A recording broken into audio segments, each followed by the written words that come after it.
Da etnologia à antropologia. Embora as pesquisas etnológicas já existissem, o termo etnologia foi utilizado pela primeira vez no século XIX, e esses estudos se aprimoraram graças aos registros etnográficos das navegações do século XVI. A novidade foram as pesquisas de campo que percorreram regiões da África, da Ásia e da América para conviver com grupos nativos, aprender suas línguas e reconstruir suas culturas como conhecimento. É possível afirmar que a etnologia do século XIX deu os primeiros passos no que mais tarde seria chamado de antropologia social, pelo menos no método de imersão do pesquisador no universo pesquisado, conhecido como observação participante. Sem deixar de ser sujeito do conhecimento, o pesquisador se coloca no patamar de seu objeto de investigação, sai de si para entrar no universo do outro. Um desafio que só depois de muitas décadas os antropólogos conseguiriam alcançar. Entre o século XIX e as primeiras décadas do século XX, no entanto, a etnologia foi prisioneira do evolucionismo, uma visão de mundo que hierarquizava os povos segundo tecnologia, cultura material e capacidade de domesticar e intervir na natureza. A etnologia evolucionista era parceira do darwinismo social. Darwin acreditava que a humanidade se formou em várias etapas, articulando a morfologia de indivíduos com sua capacidade intelectual e tecnológica. Rompeu com a ideia de que a criatura humana era obra divina e construiu um modelo no qual homens primitivos, os primatas, foram evoluindo até se tornarem homens pensantes, eretos, bípedes, inteligentes, dotados de linguagem, conscientes do que precisavam fazer para a sobrevivência do grupo. Transportado para o universo etnológico social, o evolucionismo estimulou a antropologia física, ciência direcionada ao estudo da morfologia humana em seus vários estágios, com base em pesquisas arqueológicas. Entre os indícios, buscava-se medir o tamanho do crânio, a dimensão dos membros, a transição entre o primata quadrúpede e o bípede. O evolucionismo também estimulou a associação entre povos nômades e o ágrafo, sem domínio da escrita, e o estágio primitivo da humanidade.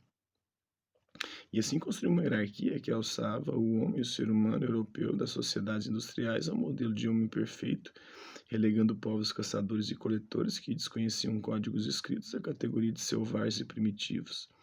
Dominar ou não a escrita foi critério essencial nessa hierarquização, tendo peso decisivo para a delimitação do campo de estudo da história. Dessa perspectiva surgiu a diferença entre pré-história e história, cuja fronteira era o domínio da escrita. Povos sem escrita eram vistos como povos sem história. Assim, durante muito tempo, a interpretação racial das culturas foi outro complicador, a começar pela conexão entre certas correntes da filosofia e da etnologia. A obra do filósofo francês Lucien Lévi-Brou, que viveu de 1857 a 1939, dá bom exemplo dessa conexão, sobretudo seu livro A Mentalidade Primitiva, de 1922, dedicado a reflexões sobre as sociedades ágrafas. O filósofo é um dos autores que chamou tais sociedades primitivas, destacando o misticismo como o grande paradigma dos grupos então chamados de selvagens. Ele caracterizou a mentalidade primitiva como pré-lógica, definindo-a como pensamento que não correspondia à lógica moderna, isto é, ao racionalismo ocidental. Em pinturas rupestres em sítios arqueológicos, como da Lapa do Caboclo, no Parque Nacional das Cavernas de Peruaçu, no município de Januário, em Minas Gerais.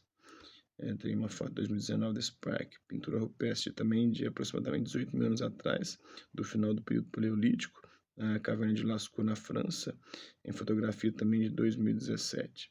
Tem a Vênus de Willendorf, que é uma escultura paleolítica datada de 20 mil anos atrás, encontrada nas proximidades da cidade austríaca de Willendorf. Durante muitos anos, as formas de expressão das sociedades ágrafas foram consideradas inferiores às dos povos que desenvolveram a escrita. Pesquisas da década de 1960 mostraram que a escrita não significa maior sofisticação intelectual, ao contrário do que defendiam os pesquisadores evolucionistas. Essa tendência esteve desde o início ligada às descobertas da antropologia física. Ela estimulou estudos que colocavam o conceito de raça biológica acima do conceito de cultura, costumes e crenças, e do que resultou o racialismo, filosofia que pensava sociedades humanas com base no conceito hierarquizado de raça entre inferiores e superiores.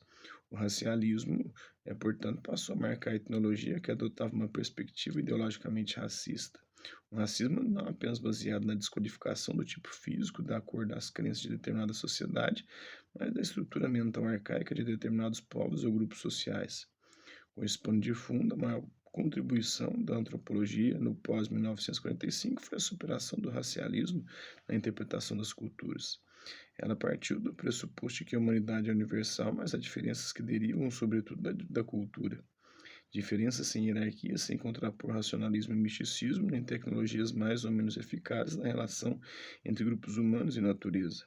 A lógica da diferença venceu a lógica do preconceito e da hierarquia socio-racial.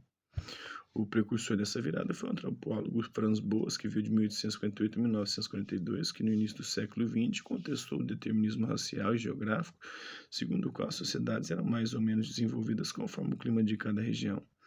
Considerando as diferenças entre os povos, Franz Boas situou a cultura acima das raças, valorizando costumes, crenças e significados que cada língua oferecia para coisas e pessoas. Então é isso aí, espero que vocês tenham gostado do vídeo. Quem curtiu, dá um like, quem não curtiu, dá dislike. Hasta la vista, babies, e até a próxima.